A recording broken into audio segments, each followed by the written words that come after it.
یا اللہ یا اللہ یا اللہ یا اللہ یا اللہ یا اللہ از تو وجود ما از تو روان ما اے خالق جہاں از تو نشان ما یا اللہ یا اللہ بردر سجود ما یا اللہ یا اللہ یا اللہ تو بادشاہ عالم سلطان کائناتی دنیا از جملہ فانی تنہا تو در ثباتی دریاب باز مورا تو مالک حیاتی ماغر کے بحر ہستی تو مصدر نجاتی از تو وجود ما از تو روان ما اے خالق جہاں از تو نشان ما یا اللہ یا اللہ بردر سجود ما یا اللہ یا اللہ یا اللہ یا اللہ یا اللہ بسم اللہ الرحمن الرحیم الحمدللہ رب العالمین افضل الصلاۃ و اکمل السلام علی سید الانبیاء والمرسلین وعلی آلہ الکرام و اصحاب العظام اجمعین۔ نور قرآن کے ساتھ طاہر بخاری آپ سے مخاطب ہے۔ ناظرین، آج جب میں اس ٹرانسمیشن کے لیے گھر سے نکلا تو مجھے سردی کے کہر کی جگہ موسم بہار کی جو خوشگواری ہے وہ مشام جاں کو معطر کرتے ہوئے محسوس ہوئی، اور جیسا کسی نے کہا کہ آمد بہار کی ہے کہ بلبل ہے نغمہ سنج، اڑتی ہوئی خبر ہے زبانی طیور کی، لیکن ہمارا مسئلہ یہ ہے کہ ماہ مدینہ اپنی تجلی عطا کرے، یہ ڈھلتی چاندنی تو پہر دو پہر کی ہے۔ اور دنیا کے اندر یہ ہر سوسائٹی معاشرہ اس کا ایک مسئلہ ہے کہ فکری اور نفسیاتی طور پر انسانی سوسائٹی جو ہے اس میں ہر قوم اور ہر مذہب کو ایک نیوکلیس درکار ہوتا ہے، ایک مرکز، محور اور مدار کی ضرورت ہوتی ہے جس سے اس کو طاقت اور توانائی میسر آ سکے۔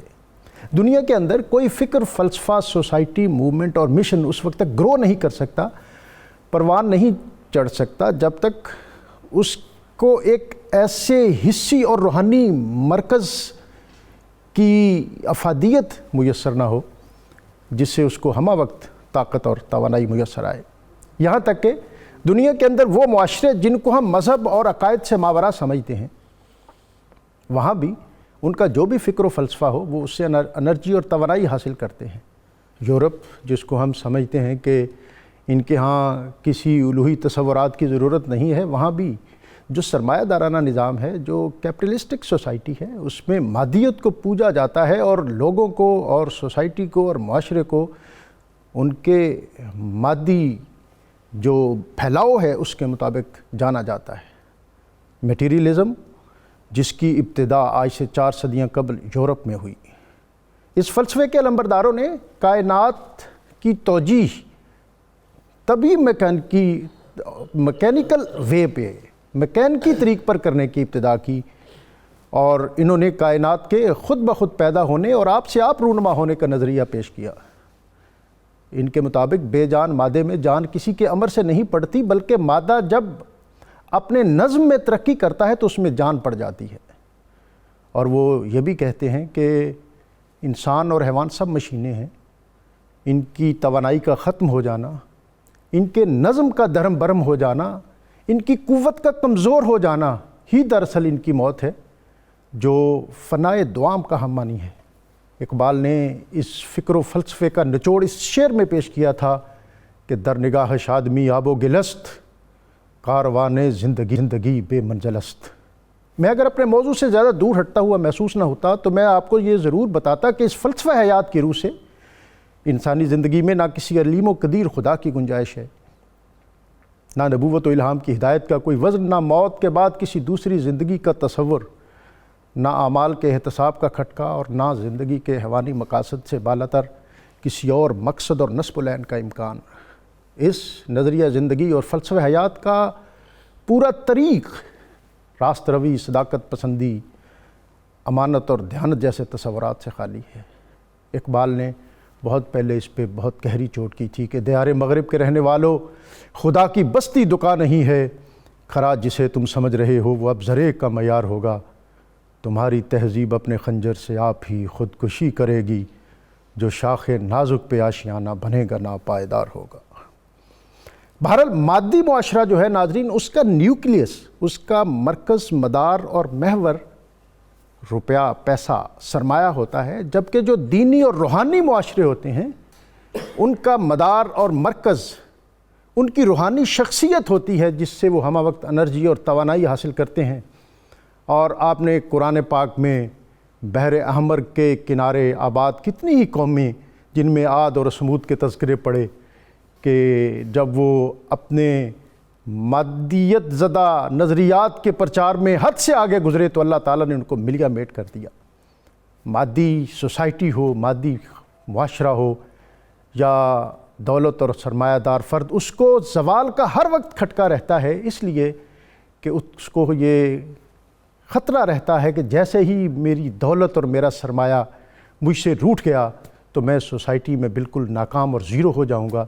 لیکن یہ اعزاز اور فخر اور امتیاز انبیاء کرام اور ان کی جماعت اور بالخصوص تاجدار ختمی مرتبت حضرت محمد مصطفیٰ کریم صلی اللہ علیہ وسلم کو ہے کہ جنہوں نے دنیا کے اندر ایک ایسی سوسائٹی اور ایک ایسا معاشرہ قائم کیا کہ جس میں انہوں نے انسان کو، پورے کے پورے انسان کو اندر سے بدل دیا، ان کی بدترین بدویت کو بہترین مدنیت میں اور ان کو مکارم اخلاق سے آراستہ کیا۔ خود نہ تھے جو راہ پر اوروں کے ہادی بن گئے، کیا نظر تھی جس نے مردوں کو مسیحا کر دیا۔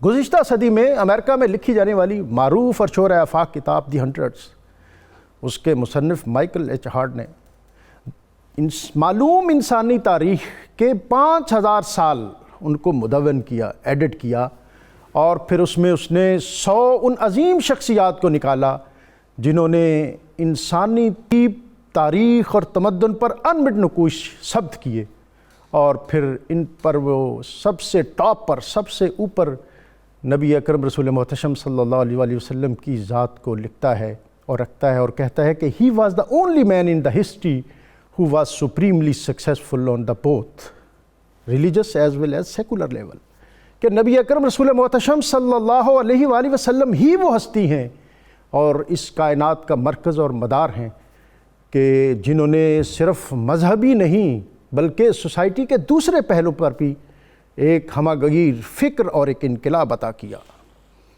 وہ کہتا ہے کہ دنیا کے اندر جتنے بھی انقلابی ہیں اور مصلحین ہیں، ان کے کمالات کی چمک دمک زندگی کے چند شعبوں سے آگے نہیں ہے۔ کسی نے اخلاق و روحانیت کو لیا تو معیشت و سیاست کو بھلا دیا، کسی نے معیشت و سیاست کو لیا تو اخلاق و روحانیت کو بھلا دیا۔ وہ کہتا ہے کہ تنہا محمد مصطفیٰ کریم صلی اللہ علیہ وسلم کی ایسی ہستی ہے جس میں تمام کمالات جمع ہیں۔ وہ خود ہی فلسفی بھی ہیں، حکیم بھی، اور اپنے فلسفے کو عملی زندگی میں نافذ کرنے والے بھی۔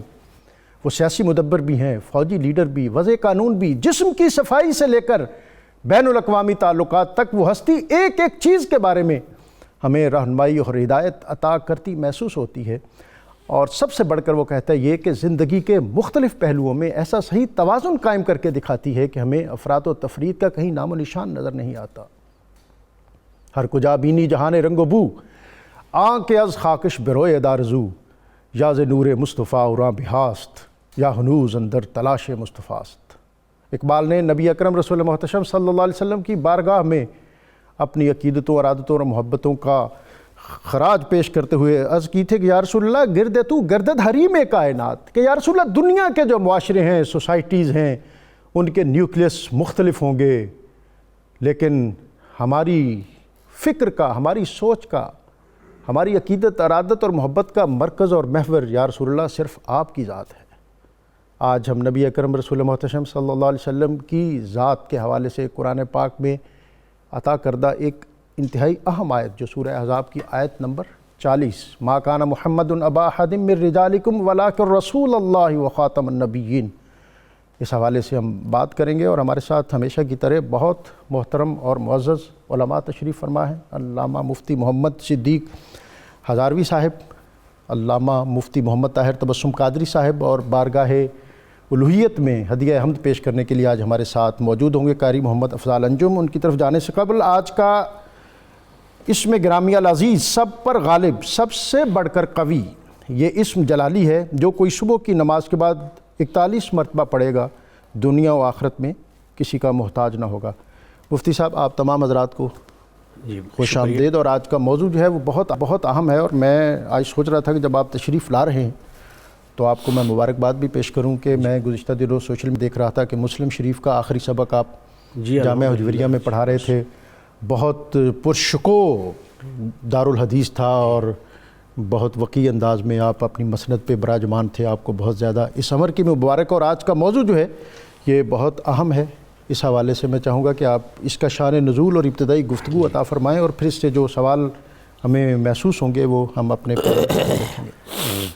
نحمدہ ونصلی ونسلم علی رسول الکریم، اما بعد، الصلاۃ والسلام علیک یا رسول اللہ وعلی آلک واصحابک یا حبیب اللہ۔ ڈاکٹر صاحب، یہ جس طرح آپ نے فرمایا سورہ احزاب کی آیت نمبر 40 ہے، سبحان اللہ۔ اس سے پیچھے آیت نمبر 36 سے لے کر اس آیت تک یہ ایک ہی مضمون کو مختلف انداز میں بیان کیا گیا ہے، اور اس کا پس منظر جب تک ہمیں ہمارے سامنے نہیں ہوتا گفتگو ادھوری رہتی ہے۔ بنیادی بات یہ تھی کہ حضرت زید بن حارثہ رضی اللہ تعالیٰ عنہ شام سے آئے تھے اور غلامی میں تھے۔ حضرت خدیجہ الکبریٰ رضی اللہ تعالیٰ عنہ نے انہیں حضور علیہ السلام کو بطور ہدیہ پیش کیا تھا۔ حضور علیہ السلام نے ان کو اپنا متبنہ بنایا، جس کو لے پالک بیٹا کہتے ہیں، اور لوگ ان کو زید بن محمد کہتے تھے۔ حضرت زینب بنت جاش رضی اللہ تعالیٰ عنہ یہ حضور علیہ السلام کی پھپھی کی بیٹی تھی، حضرت امیمہ بنت عبد المطلب کی صاحبزادی تھی۔ حضور علیہ السلام نے ان کو پیغام دیا حضرت زید کے ساتھ رضی اللہ عنہ کا نکاح کا۔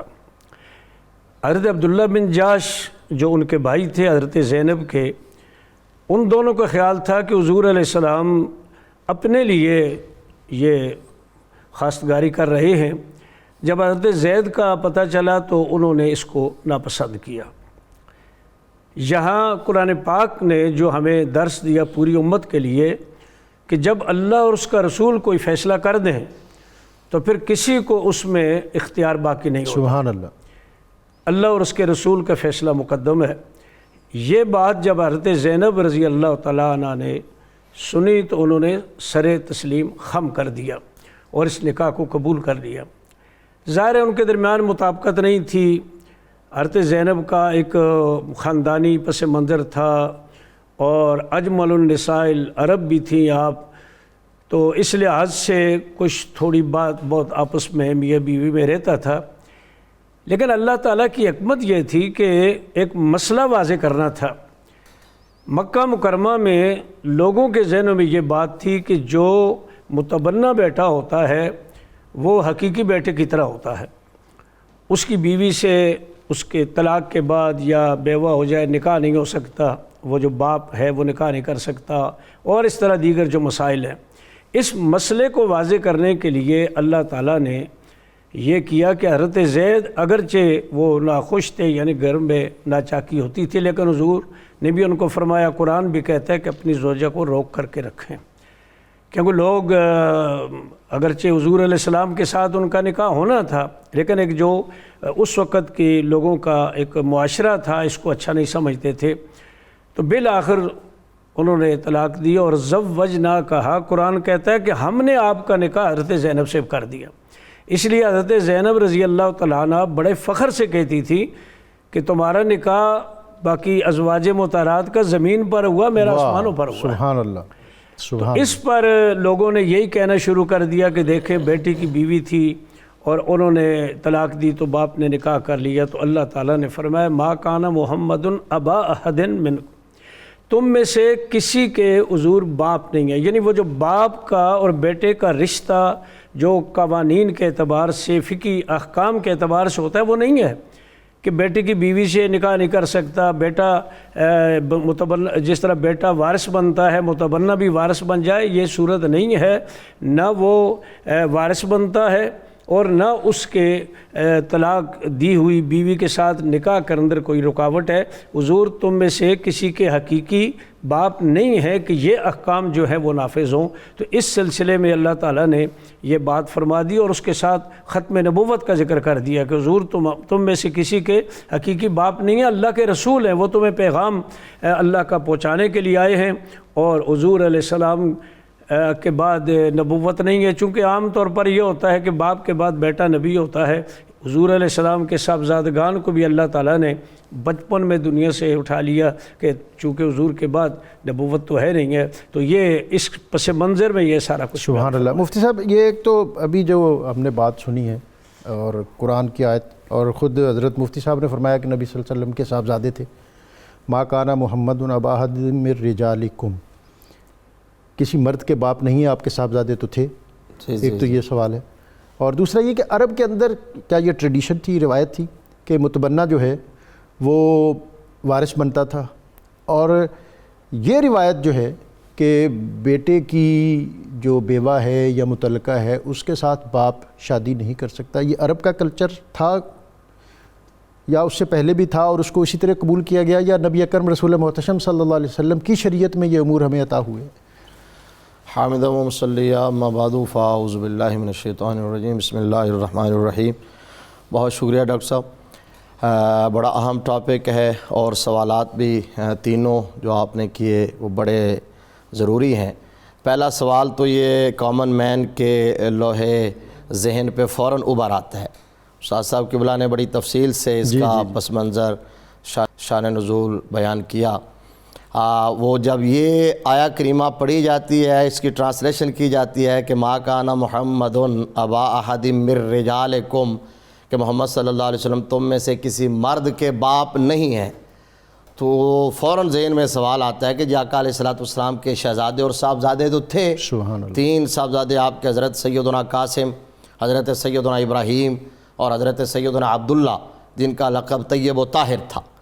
تو پھر کیوں کہا گیا؟ تو اس کا جواب مفسرین کرام نے یہ دیا ہے کہ چونکہ یہاں کہا گیا رجال کے باپ نہیں ہے، رجل کے، اور رجال رجل کی جمع ہے، اور رجل مذکر کو جو ہے اس وقت کہا جاتا ہے جب وہ بلوغت کی دہلیز پر قدم رکھ لیتا ہے۔ سبحان اللہ۔ اور آقا علیہ السلام کے شہزادے بالغ ہونے سے پہلے ہی اللہ نے لے لیے۔ اچھا، اس کے اندر بڑی ایمان افروز بات ہے کہ کیوں لیے، کہ دونوں آپ کے تینوں صاحبزادے جو ہیں وہ بچپن میں چلے گئے اور دنیا سے پردہ کر گئے۔ تو اس پر بھی علماء نے قلم اٹھایا اور کہا اس میں حکمت یہ تھی کہ اگر آقا علیہ السلام کے صاحبزادے بڑے ہو جاتے تو 2 ہی صورتیں تھیں کہ ان کو نبوت ملتی یا نبوت نہ ملتی، وہ نبی بنتے یا نبی نہ بنتے۔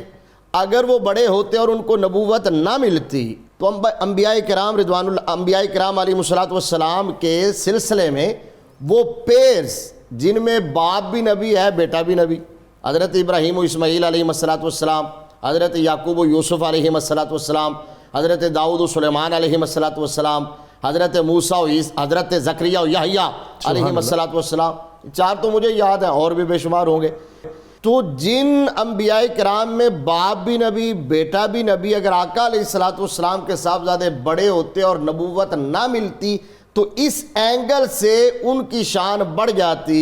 حالانکہ کسی حوالے سے بھی اللہ تبارک و تعالیٰ نے کسی بھی نبی کو میرے مصطفیٰ سے بڑھ کر شان عطا نہیں کی ہے۔ سبحان اللہ۔ اور اگر وہ بڑے ہو جاتے اور نبوت مل جاتی تو پھر ختم نبوت کا تاج آقا علیہ السلام کے سر پر نہ رہتا، جو قدرت کو اس سر انور کے سوا کہیں اور جچتا ہی نہیں۔ سبحان اللہ۔ اور دوسری جو بات آپ نے یہ کی کہ کیا یہ شریعت مصطفیٰ میں تھا، آقا علیہ السلام کی شریعت میں اور اللہ کے قرآن میں یہ نص موجود ہے، جو حقیقی باپ بیٹے ہوتے ہیں نسبی، تو وہاں بیٹا جو ہے اگر فوت ہو جائے یا طلاق دے دے تو اس کی متعلقہ یا اس کی جو بیوہ ہے اس سے باپ کا نکاح کبھی بھی نہیں ہو سکتا۔ اور یہ جو تھا جو اڈاپٹڈ تھا، اس کے بارے میں جس طرح مفتی صاحب نے بتایا ہے یہ یہود و نصارہ کی ادیان میں یہ تھا، اور عرب کے کلچر میں بھی یہ بات شامل تھی کہ وہ اس کو حقیقی بیٹے کی طرح ٹریٹ کرتے تھے، اور وہ وارث بھی بنتا تھا، اور اس کی منقوہ سے وہ متعلقہ ہونے کے بعد نکاح بھی نہیں کرتے تھے۔ اس لیے یہود و نصارہ نے اس ایشو کو اتنا اچھالا، اور وہ سمجھ رہے تھے کہ اب ہم جو ہے وہ وننگ پوزیشن میں ہیں۔ انہوں نے کہا کہ چلیں ہمارے دین کو تو چھوڑیں، یہ بھی ہمیں یہی کہتے رہے ہیں کہ لا تنکحوا ما نکح آباؤکم ولا ابناؤکم، تو جو باپ نکاح کر لے تو بیٹا نہیں کر سکتا، اور بیٹا کر لے تو باپ بعد میں نہیں کر سکتا۔ خود کہتے رہے اور اپنے بیٹے کی جو متعلقہ بیوی ہے اس سے نکاح کر لیا۔ تو اس وقت اللہ تبارک و تعالیٰ نے یہ آیات نازل کی کہ کہا پہلی بات تو یہ ہے کہ باپ اور بیٹے والا رشتہ ہے ہی نہیں۔ تم جو اڈاپٹڈ ہے، نیب پالک ہے، منہ بولا ہے، اس کو حقیقی بیٹا سمجھ لیتے ہو، اس سے بے شمار قباحتیں جنم لیتی ہیں، لہذا اس کی تصحیح ضروری تھی۔ جس طرح آپ نے اپنے انٹرو میں بڑا جامع ماشاءاللہ آپ نے انٹرو پیش کیا، اور اس کے اندر یہ کہا کہ آقا علیہ السلام نے کائنات کو جامع نظام دیا ہے، سبحان اللہ، اور اس پوری زندگی کے کسی گوشے کو تشنا چھوڑا نہیں ہے۔ تو آقا علیہ السلام پر چونکہ نبوت مکمل ہو رہی تھی، نبوت ختم ہو رہی تھی، وحی منقطع ہو رہی تھی، لہذا اس مسئلے کی تصحیح بھی ضروری تھی، اور وہ تصحیح کر دی گئی کہ ادعوہم لآبائہم هو اقسط عند اللہ۔ آج کے بعد کسی بھی متبنہ کو اس کے حقیقی باپ کے نام سے پکارا جائے گا، جو پال رہا ہے اس کے نام سے نہیں پکارا جائے گا۔ اور آج کے دور میں بھی یہ مسئلہ ہے، بہت زیادہ پوچھتے ہیں ہمارے ناظرین، سوال کرتے ہیں جی پاسپورٹ میں ہم نے ڈاکومنٹیشن کرنی ہے تو کیا کیا جائے، بچہ ہم نے لیا ہوا ہے تو ولدیت میں بہت اہم بات ہے مفتی نام لکھ دیا جائے۔ تو انہی آیات کی روشنی میں یہ مسئلہ حل ہو جاتا ہے، اور یہ نتیجہ مترشح ہوتا ہے کہ جو حقیقی باپ ہے اسی کا نام لکھا جا سکتا ہے، کسی دوسرے کا نام ولدیت میں نہیں لکھا جا سکتا۔ اور اس میں ایک اہم بات دوسری یہ بھی ہے کہ اسلام جو ہے نسب جو ہے آپ کا، اس کی حفاظت کا کس قدر اہتمام کرتا ہے کہ اس کو خلط ملط ہونے نہیں دیتا۔ جی بالکل، اختلاط نہ ہو، کسی دوسرے کی طرف منسوب نہ ہو، کسی دوسرے کی طرف۔ یہ نسب کے حفاظت میں اور اہتمام میں تو شریعت کے اتنے احکام ہیں، یعنی اس سے پتہ چلتا ہے کہ سینسٹیوٹی کتنی ہے نسب کی حفاظت کے اندر۔ اور پھر یہاں ایک بڑا خوبصورت سیکوینس ہے ڈاکٹر صاحب، بڑی فطرتی ترتیب ہے۔ یہ کہا گیا کہ وہ کسی مرد کے باپ نہیں ہے، تو کسی کے ذہن میں یہ نہ آئے کہ شاید ان کے قلب اطہر میں اپنے غلاموں کے لیے وہ شفقت نہیں ہے جو باپ کے دل میں ہوتی ہے۔ کہا گیا وَلَٰكِن رسول اللہ، باپ کے اندر وہ شفقت کہاں ہو سکتی ہے جو رسول کے دل میں اپنی امت کے لیے شفقت ہے۔ اس لیے کہا گیا وَلَٰكِن رسول اللہ، کیونکہ باپ کی شفقت کا تعلق صرف اولاد کی جسمانیت سے ہوتا ہے، لیکن نبی کی جو رحمت اور شفقت ہے اس کا تعلق اپنی امتی کے جسم سے، جان سے، روح سے، دل سے، اور دنیا سے اور آخرت سے ہوتا ہے۔ اس لیے کہا گیا وَلَٰكِن رسول اللہ، اور پھر آگے وَخَاتَمَ النَّبِيِّينَ، کہ صرف رسول اللہ ہی نہیں ہے، شفقت، کمال شفقت یہ ہے کہ نظام کو کمپلیٹ دے دیا جائے اپنے غلاموں کو۔ کمال شفقت کا تقاضا یہ ہے کہ کوئی گوشہ جو ہے وہ تشنا نہ چھوڑا جائے، کہیں اندھیرا نہ رہے، کہیں بھی کہیں مزید رہنمائی کی ضرورت نہ رہے۔ تو کمال شفقت چونکہ آپ کے اندر ہے کائنات کے لیے، پوری انسانیت کے لیے، اس لیے ختم نبوت کا تاج بھی آپ کے سر سجایا گیا اور دین کو آپ پر مکمل کیا۔ میں مزید بھی اس پر آپ سے رہنمائی لوں گا، اور بطور خاص اسی آیت میں سے جو ایک بات اور میرے ذہن میں آ رہی کہ جو آپ نے جاہلیت کی رسومات ہیں ان کو اپنے پاؤں کے تلے روندا، اور اسی میں ایک یہ غلامی بھی ہے۔ حضرت زید بن حارثہ جیسے حضرت مفتی صاحب نے فرمایا کہ یہ بکتے ہوئے عکاظ، ایک روایت کے مطابق عکاظ میں بکے، اور حکیم بن حزام نے ان کو 400 درہم میں خریدا، حضرت خدیجہ الکبریٰ کو پیش کیا، اور شادی کے بعد نبی اکرم رسول محتشم صلی اللہ علیہ وسلم کی خدمت کے لیے حضرت خدیجہ الکبریٰ نے آپ کو ہبہ کیا، مختص کیا، اور پھر بظاہر تو غلام ہیں لیکن اس گھر کی غلامی کہ تیری غلامی کے صدقے ہزار آزادی، کہ ان کے والد جو ہیں وہ اپنے بیٹے کی اس گمشدگی پر وہ انہوں نے جو شعر کہے ہیں، وہ عربی ادب کے اندر کے سورج طلوع ہوتا ہے تو زید تیری محبت کی جو آگ ہے وہ میرے اندر بھڑکتی ہے، اور سورج غروب ہونے کو آتا ہے تو تیرے وصال کے لمحے مجھے اور زیادہ تڑپانے لگتے ہیں، اور وہ کہتے ہیں کہ میں اپنی سواری کے ساتھ زمین کا چپا چپا چھان ماروں گا یہاں تک کہ زید میں تیرے تک پہنچ جاؤں، اور پھر آخر وہ پہنچے، اور آقا علیہ الصلوۃ والسلام حضرت زید کو بھی پتہ چلا۔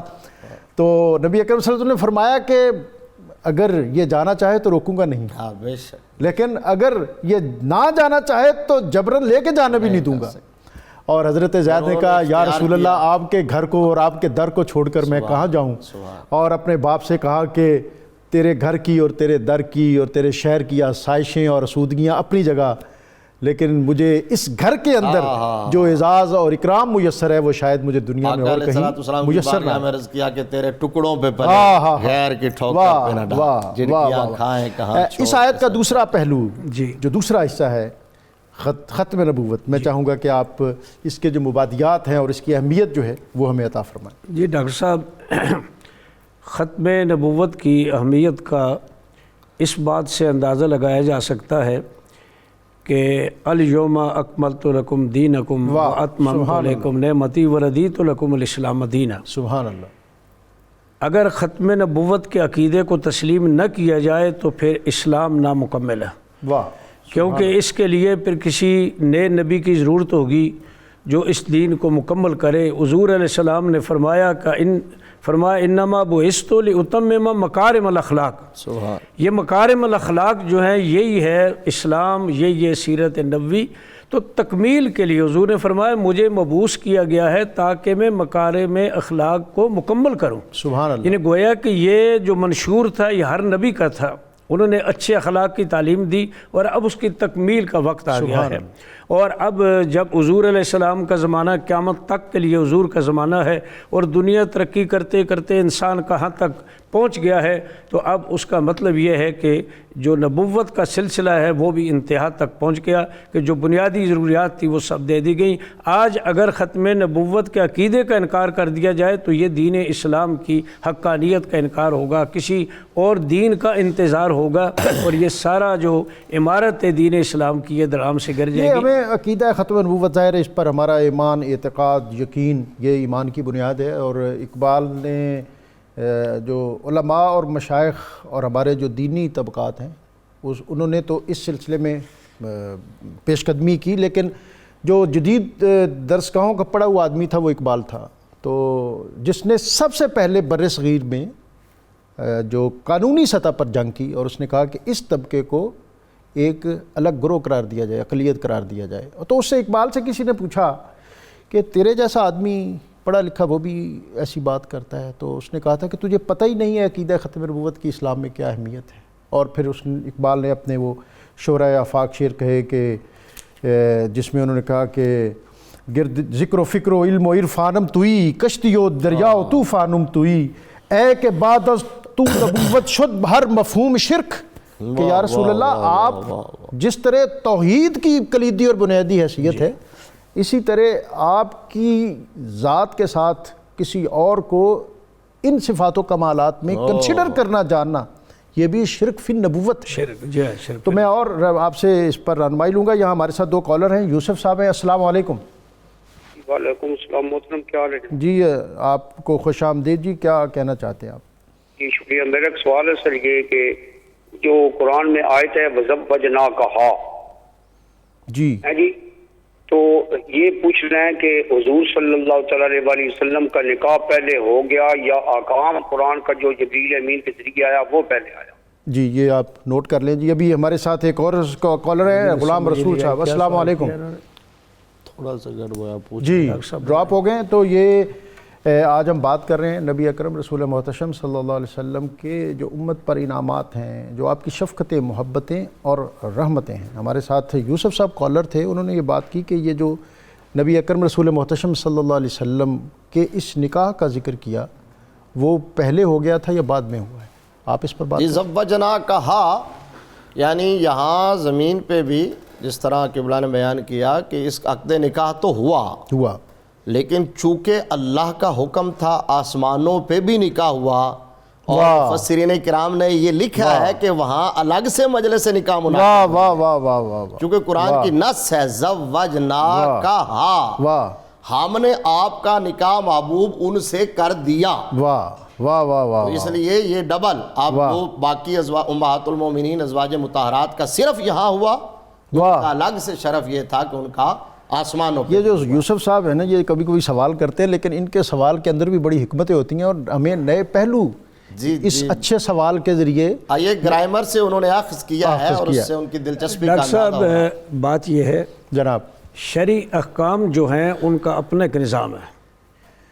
یعنی نکاح کا جو سلسلہ ہے وہ زمین پر اور موجودگی جس طریقے سے اس کے قواعد و ضوابط ہیں مجلس میں نکاح ہوتا ہے. اس کا یہ مطلب بھی ہو سکتا ہے کہ ہماری مرضی کے ساتھ ہماری چاہت کے ساتھ نکاح حضرت ساتھ آپ کا ہوا. سبحان اللہ. کہ شرعی اور فقہی اعتبار سے زمین پر ہوگا. حضور علیہ السلام کا اس لیے نکاح وہ زمین پر ہوا، وہ نکاح جو آسمان پر وہ نکاح شرعی احکام کے اعتبار سے معتبر نہیں وہ ایک اعزاز اکرام، وہ ایک اعزاز ہے. یعنی یہ بتایا کہ ہماری مرضی سے ہوا. ہم نے نکاح کرنے کا مطلب یہ ہے کہ مجلس نہیں منعقد کی، ہماری مرضی سے ہوا، ہماری خواہش سے ہوا، ہماری چاہت سے ہوا. سبحان اللہ. یہاں وقت ہے ایک بریک کا. ناظرین بریک سے واپس آئیں گے تو آج کے اس اہم موضوع کے حوالے سے اپنے علماء سے مزید رہنمائی حاصل کریں گے. یا اللہ یا اللہ یا اللہ یا اللہ یا اللہ یا اللہ. از تو وجود ما، از تو روان ما، اے خالق جہاں از تو نشان ما. یا اللہ یا اللہ یا اللہ یا اللہ یا اللہ یا اللہ. از تو وجود ما، از تو روان ما، اے خالق جہاں از تو نشان ما.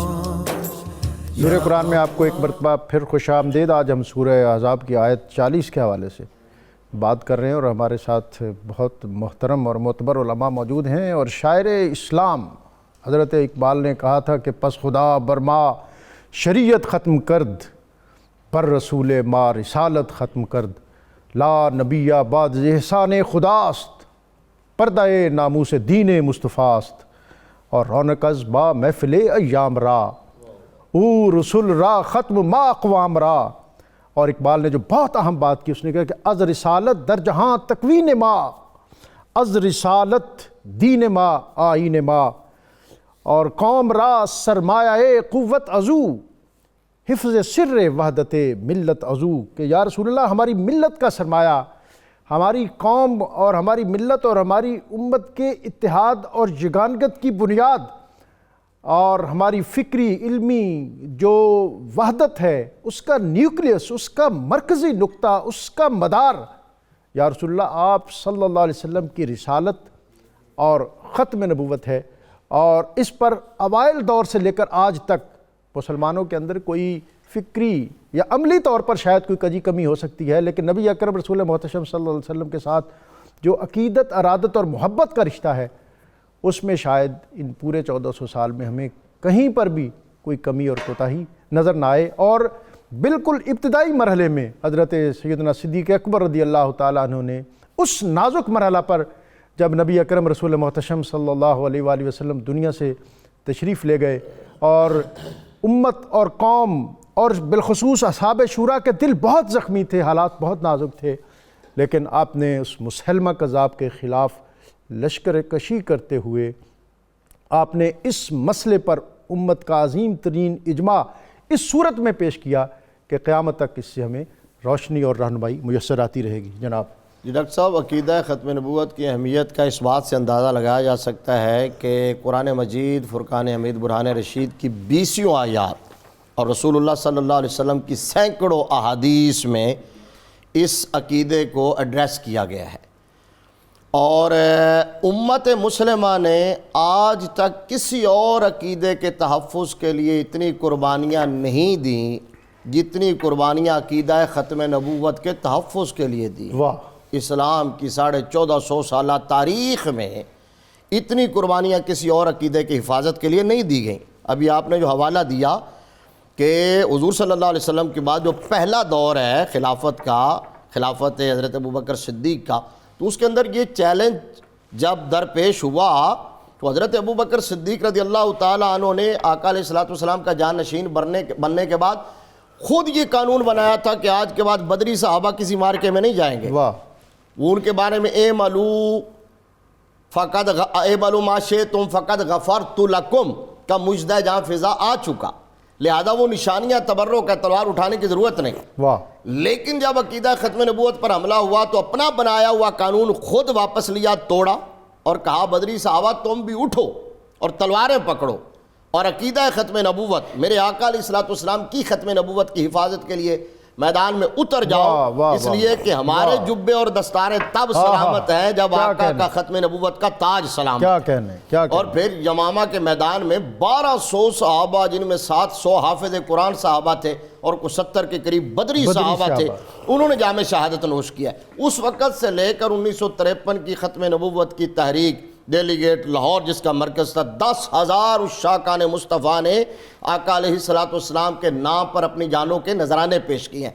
اس میں خوشی کی بات یہ ہے، جو اطمینان کا پہلو ہے وہ یہ ہے ڈاکٹر صاحب کہ جو فرق اسلامیہ ہیں، جو مسلمان کہلوانے والے فرقے ہیں، مختلف مکاتب فکر ہیں، ان کا باقی تمام معاملات کے اندر اختلاف ہے اور ہو سکتا ہے، لیکن عقیدہ ختم نبوت ایک ایسا عقیدہ ہے جس پر تمام کا اجماع ہے، تمام کا کنسنسس ہے، اور جب بھی ضرورت پڑی ہے وہ اکٹھے ہو کر اس کا دفاع کرتے ہیں۔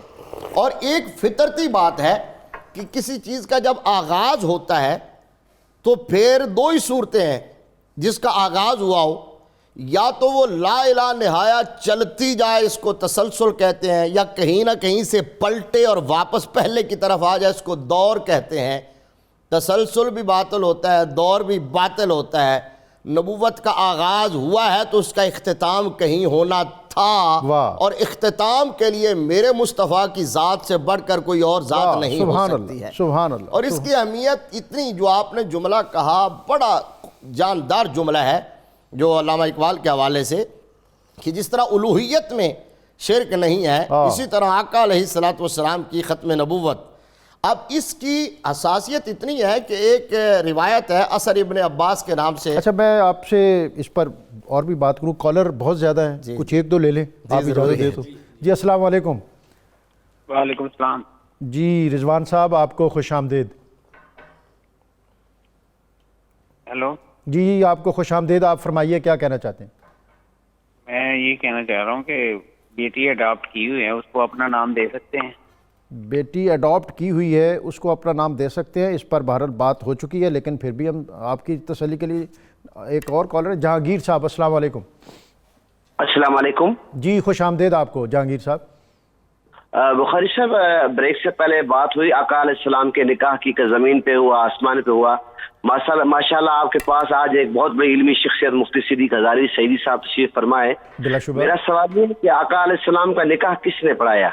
جی یہ بھی سوال انہوں نے کیا ہے کہ یہ نکاح جو ہے، آپ نے بڑی خوبصورت پہلے اس پر وضاحت پیش کی ہے، جی تو زمین پہ کہتے ہیں ہوا ہے، تو یہ نکاح کس نے پڑھایا ہے؟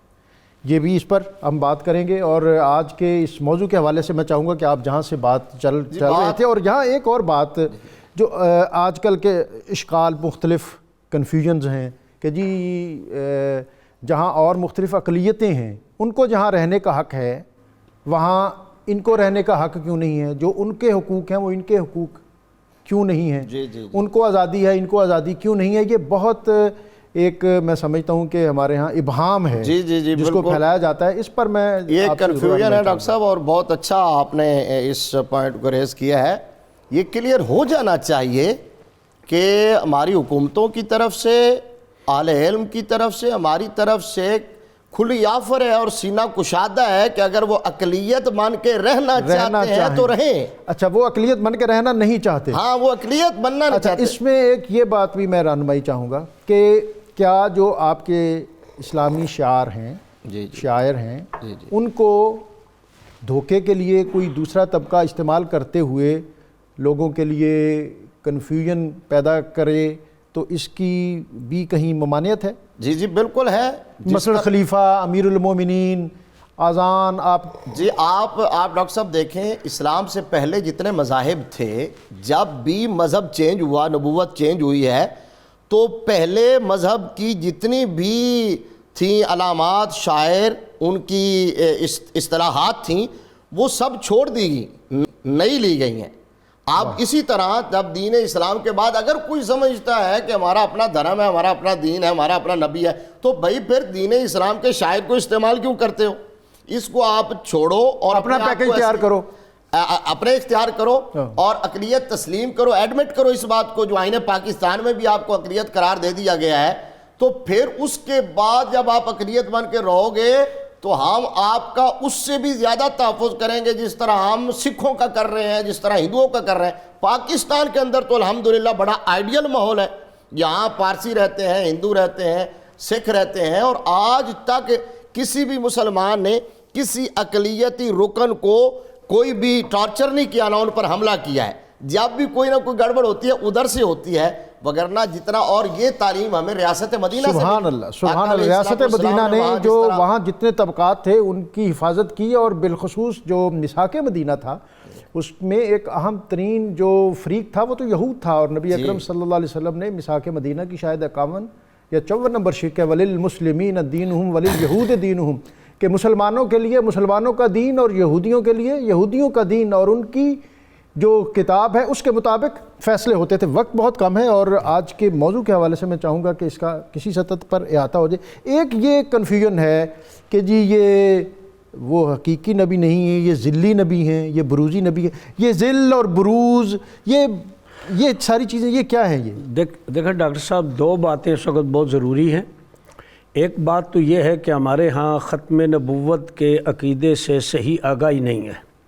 ہمارے مدارس میں، ہمارے سکولوں میں، کالجوں میں بطور نصاب اس کو پڑھایا جائے۔ واہ، بہت ضروری ہے۔ ایک ہوتا ہے دوسرے پر تنقید کرنا، اس کا رد کرنا، اس کی بھی ضرورت ہوتی ہے، لیکن اصل میں خود تو آگاہ ہو آدمی کہ ختم نبوت کے بارے میں ہمارا عقیدہ ہے کیا ہے۔ ایک تو اس کی میں عرض کروں گا ضروری ہے۔ دوسرا یہ کہ کہیں بھی قرآن پاک میں یا احادیث مبارکہ میں جہاں نبوت کا، ختم نبوت کا ذکر آیا ہے، کوئی ذلی بروزی کا کوئی اس کے ساتھ لائقہ نہیں ہے، مطلق نبی کی بات ہے۔ تو لہٰذا یہ اپنی طرف سے من گھڑت اپنے آپ کو اس سٹیج پر لانے کے لیے، لباس پہننے کے لیے، اور تو کوئی ہلا نہیں تھا تو کہہ دیا کہ جی اصلی نبی تو حضور علیہ السلام ہی ہیں، تو یہ جو حضور کی اتباع کرے گا، اطاعت کرے گا، وہ ذلی اور بروزی نبی بن جائے گا۔ اور میں تاریخ میں یہ بھی میں نے دیکھا پڑھا کہ مسیلمہ کذاب جو ہے یہ اس کی جو ڈومین تھی اس کے اندر جو اذان ہوتی تھی وہ اذان بھی اسی طرح تھی جس طرح نبی اکرم رسول اللہ، اور وہ اس کی تائید اور تصدیق کرتا تھا۔ اس کے باوجود حضرت صدیق اکبر رضی اللہ تعالیٰ عنہ نے ایک لشکر جرار روانہ کیا، جس کی تفصیل حضرت مفتی صاحب نے فرمائی۔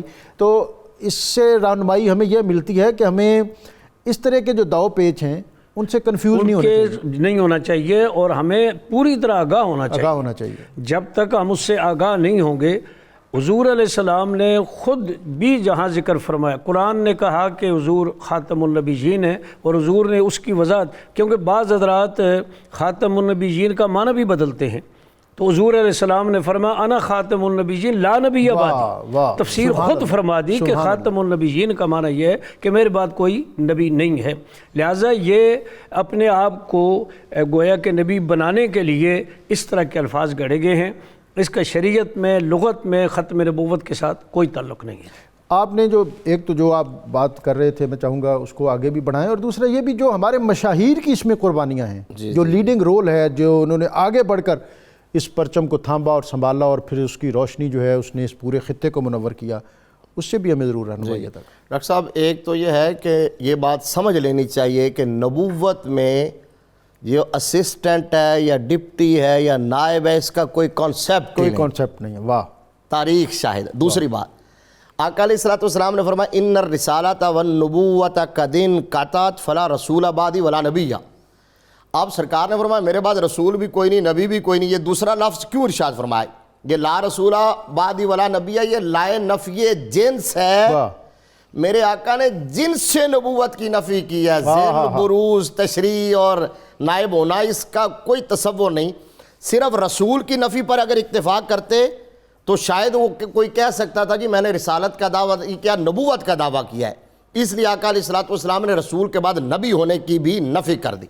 اور یہ بات کہ ہمارے مشاہیر کی قربانیاں تو تاریخ بھری پڑی ہے، واہ سیدی اعلیٰ حضرت سے لے کر امیر ملت تک، واہ واہ واہ، اور غازی کشمیر علامہ ابو الحسنات سے لے کر مجاہد ملت مولانا عبدالستار خان نیازی واہ، تک، واہ، واہ۔ اعلیٰ حضرت نے اسی پر صرف ایک اثر ابن عباس کا ایشو تھا کہ جس میں انہوں نے کہا تھا کہ جس طرح 7 آسمان ہے 7 زمینیں ہیں اور ہر زمین کا الگ نبی ہوتا ہے، ہر زمین میں الگ محمد ہے، تو وہ پھر اس پر اتنا اعلیٰ حضرت نے لکھا کہ رخ مصطفیٰ ہے وہ آئینہ، کہ اب ایسا دوسرا کوئی آئینہ، یہ شعر اعلیٰ حضرت کا نہیں لیکن میں کہہ رہا ہوں کہ اس تصور میں لکھا کہ اب ایسا دوسرا کوئی آئینہ نہ کسی کی بزم خیال میں، نہ دکان آئینہ ساز میں، علامہ فضل خیر آبادی کی امتناع النظیر اسی پر ہے، اور اعلیٰ حضرت کی 6 کتابیں یکے بعد دیگر، جزا اللہ عدوہ بے ابائی، ختم النبوہ المبین، ختم النبیین، السوء والعقاب علی المسیح الکذاب، کار الدیان علی مرتد قادیان، الجراد الدیانی علی المرتد القادیانی، اور حسام الحرمین، 6 کتابیں، سینکڑوں فتاویٰ، درجنوں اشعار لکھ کے اعلیٰ حضرت نے عقیدہ ختم نبوت کے حوالے سے اپنی خدمات ایسے پیش کی ہیں کہ جنہیں رہتی دنیا تک یاد رکھا جائے گا۔ پھر آخر میں اشعار میں کہا کہ کیا خبر کتنے تارے کھلے چھپ گئے، پر نہ ڈوبے نہ ڈوبا ہمارا نبی، قرنوں بدلی رسولوں کی ہوتی رہی، چاند بدلی سے نکلا ہمارا نبی۔ ہمارے ساتھ کالر ہیں، اجازت ہو تو۔ السلام علیکم۔ السلام سر جی، خراج عقیدت پیش کرتا ہوں سر آپ کو اتنے اچھے پروگرام پہ۔ مہربانی، شکریہ جناب۔ جی میں مانسہرہ سے ولی الرحمان جی۔ جی جی مہربانی، آپ کا شکریہ۔ کوئی بات پوچھنا تو نہیں چاہتے؟ آپ کا خراج تحسین ہمارے لیے بہت کافی ہے اور ہمارے حوصلے بڑھائے گا۔ ہمارے ساتھ ایک اور کالر ہے عبد المجید صاحب، السلام علیکم۔ جی عبد المجید کا بات سے بول رہا ہوں۔ جی جی، خوش آمدید آپ کو۔ جی میرا سوال یہ ہے جناب کہ نبی پاک صلی اللہ علیہ وسلم کے دور سے لے کر آج تک کتنے قذاب ہو گزرے ہیں جنہوں نے نبوت کا دعویٰ کیا ہے؟ کتنے قذاب ہو گزرے ہیں، اور سب سے پہلا قذاب جو ہے مسلمہ تھا، جس کو نبی اکرم رسول محتشم صلی اللہ علیہ وسلم نے از خود مسلمہ قذاب کہا۔ ایک اور کالر ہے غلام رسول صاحب، السلام علیکم۔ وعلیکم السلام جی خوش آمدید آپ کو۔ طاہر صاحب میری ریکویسٹ یہ ہے کہ جو علماء آپ کے پاس آتے ہیں، لوگ جمعہ پڑھتے ہیں 6 دن نماز ہی نہیں پڑھتے۔ جی کیا کہہ رہے ہیں جی؟ جمعہ مبارک پڑھتے ہیں جناب، 6 دن نماز چھوڑ دیتے ہیں، جمعہ پڑھتے ہیں نماز نہیں پڑھتے، بعد میں نہیں پڑھتے، بات کی جو سنتیں وغیرہ عمرہ صرف جمعہ کرتے پڑھتے ہیں ہیں، پھر ٹھیک ہے۔ کیا کہتے ہاں ہماری مسجدیں وہ فرض اتنی ہی ضرورت آباد پڑھتے ہونی ہیں، چاہیے آباد والی جتنی چیزیں جمعے کے دن ہوتی ہیں، یہ آپ کی بات درست ہے۔ اور آج ہم بطور خاص جو بات کر رہے ہیں، اور ابھی جو مفتی محمد طاہر تبسم قادری صاحب نے بڑے زوردار طریقے سے جو مشاہیر اسلام ہیں ان کی بات کی، اور علامہ فضل خیر آبادی سے لے کر اس لمحہ موجود تک، اور مسئلہ امتناع نظیر، اور پھر اقبال اور مولانا فضل خیر آبادی نے غالب کی جو ہے وہ اس کا محاکمہ کیا تھا، پکڑ کی تھی کہ اس نے جب کہا تھا کہ جیسا انہوں نے کہا کہ اس دنیا کے اندر بہت سے جہان ہیں اور ہر جہان کا ایک رحمت للعالمین ہوگا، تو آپ نے فرمایا کہ تمہارے اس جو فکر اور خیال ہے اس سے عقیدہ ختم نبوت پر زد پڑتی ہے، اور جب تک تم اس کی تصحیح نہیں کرو گے میں اس وقت تک تمہیں آگے نہیں بڑھنے دوں گا۔ اور اقبال نے جو ایک سخن یاد نو اس میں بھی اس پر بڑی تفصیل سے بات کی، اور اس جب 1890 اور یہ وہ ایام ہیں کہ جب یہ مسئلہ جو ہے وہ بہت زیادہ آگے بڑھ رہا تھا، اور حضرت پیر مہر علی شاہ گولڑوی آپ ان دنوں حجاز مقدس میں تھے، اور حاجی امداد اللہ مہاجر مکی نے آپ سے درخواست کی کہ آپ پیر صاحب نے مکہ مکرمہ میں یا حجاز مقدس میں قیام کا فیصلہ کیا، تو انہوں نے درخواست کی کہ آپ بر صغیر میں واپس جائیں، وہاں ایک ایسا فتنہ جو ہے وہ طلوع ہو رہا ہے جس کی بیخ کنی آپ کے وجود سعید کی برکت سے ہوگی۔ اور پھر 25 اگست 1900 کو تاریخی بادشاہی مسجد لاہور میں وہ تاریخی مباہلہ جس میں پیر مہر علی شاہ رحمۃ اللہ علیہ آپ پورے علماء اسلام کے لیڈر بنتے ہوئے لاہور ریلوے اسٹیشن پر اترے، تو آپ کے استقبال کے لیے پوری دنیا امڈ آئی، اور پھر آپ ایک جمع غفیر علماء کا ایک ہجوم، اور آپ نے برکت علی محمدن ہال میں قیام کیا، اور پھر آپ نے اس دوران جو مکالمہ اور خط و کتابت جاری تھی، مرزا نے کہا کہ میں تمہارے مقابلے میں اس صورت میں آؤں گا کہ اگر قرآن کی تفسیر تم بھی لکھو اور میں بھی لکھوں. تو آپ نے فرمایا کہ تم آؤ، جس طرح بھی آنا چاہتے ہو. تم لکھنے کی بات کرتے ہو، میں اس سے بھی آگے بات کرتا ہوں کہ کاغذ پر قلم میں بھی رکھ چھوڑتا ہوں اور کاغذ پر قلم تم بھی رکھ چھوڑو. تمہیں نبوت کا دعویٰ ہے اور میں نبی اکرم رسول محتشم صلی اللہ علیہ وسلم کے خانوادے کا ایک فرد، جس کا قلم خود بخود کاغذ پر چلنا شروع ہو جائے گا، اس کو حق اور سچ پر تسلیم کر لیا جائے.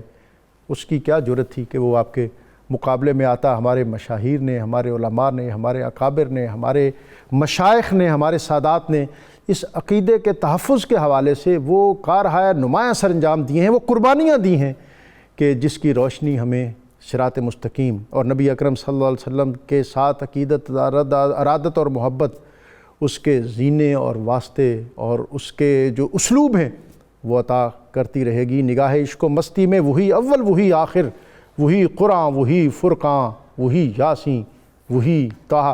پیر میر علی شاہ صاحب سے آپ کے جو ساتھ ایک تھے مولانا محب النبی، انہوں نے پوچھا کہ آپ نے اتنا بڑا دعویٰ کر دیا کہ آپ نے فرمایا تھا کہ مجھے نبی اکرم رسول محتشم صلی اللہ علیہ وسلم نے خواب میں اپنی تائید عطا کی تھی، اور آپ نے کہا تھا کہ مہر علی میرے علوم کا اس وقت علمبردار تو ہے. آپ نے جو جملہ کہا، آپ نے فرمایا اگر میں پہاڑوں کو اس مرحلے پر حکم دیتا تو وہ بھی میرے اشارے پر رقص گناہ ہو جاتے. تو آج کے موضوع بالکل آخری لمحات ہے، میں چاہوں گا کہ اپنا پیغام عطا فرما دیں. جی ڈاکٹر صاحب، میں ایک حدیث عرض کرنا چاہتا ہوں، مسلم شریف کی حدیث ہے. حضور علیہ السلام نے فرمایا کہ بنی اسرائیل کے جو انبیاء کرام تھے وہ سیاست کرتے تھے. ایک نبی جب چلا جاتا تو پھر دوسرا نبی آ جاتا. میرے بعد چونکہ نبی نہیں ہے، خلفاء ہوں گے، سبحان اللہ، اور خلفاء کثیر ہوں گے. اس میں حضور علیہ السلام نے یہ بتا دیا کہ میرے بعد نبوت کے نام سے کوئی نہیں ہو سکتا، حقیقتاً خلیفہ ہوں گے. اگر کوئی اس طرح ذلی بروزی کا مسئلہ ہوتا تو حضور فرماتے نبی ہوں گے لیکن وہ ذلی اور بروزی ہوں گے. آپ صراحت فرما دیتے، صرف خلافت کا حضور علیہ السلام نے ذکر فرمایا. آخری کلمہ. لیکن اب مجھے کہہ رہے ہیں کہ جی بالکل اختتام میں آپ کا شکریہ ادا کرتا ہوں. آپ کا بہت شکریہ کہ آپ نے بہت جامع اور پرمغز گفتگو فرمائی. اور اختتام پر آج کا قرآنی وظیفہ ان رحمت اللہ قریب من المحسنین. اگر کسی شخص کا اپنے قبیلے یا برادری کے ساتھ نزاع ہو تو سورہ اعراف کی یہ آیت 21 روز تک عشاء کے بعد 500 مرتبہ پڑھے، اللہ تعالیٰ اس کو اپنے مقصد میں کامیاب کرے گا. قاری محمد افضال انجم صاحب، آپ سے درخواست ہے کہ حمد باری تعالیٰ عطا فرمائیں. میں شکریہ. مالک الملک لا شریک لہ، مالک الملک لا شریک لہ، وحدہ لا الہ الا ہو، وحدہ لا الہ الا ہو. عاشقاں جان و دل نثار کنند، عاشقاں جان و دل نثار کنند، بردر لا الہ الا ہو، بردر لا الہ الا ہو. صوفیاں گر بہشت میں طلبند، صوفیاں گر بہشت میں طلباً ذکر شان لا الہ الا ہو، ذکر شان لا الہ الا ہو، مصطفیٰ یافت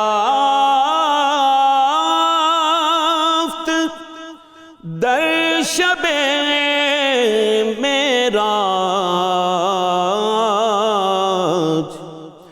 مصطفیٰ یافت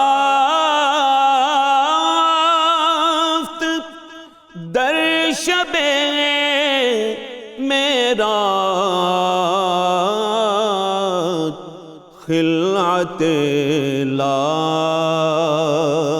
الہ الا ہو،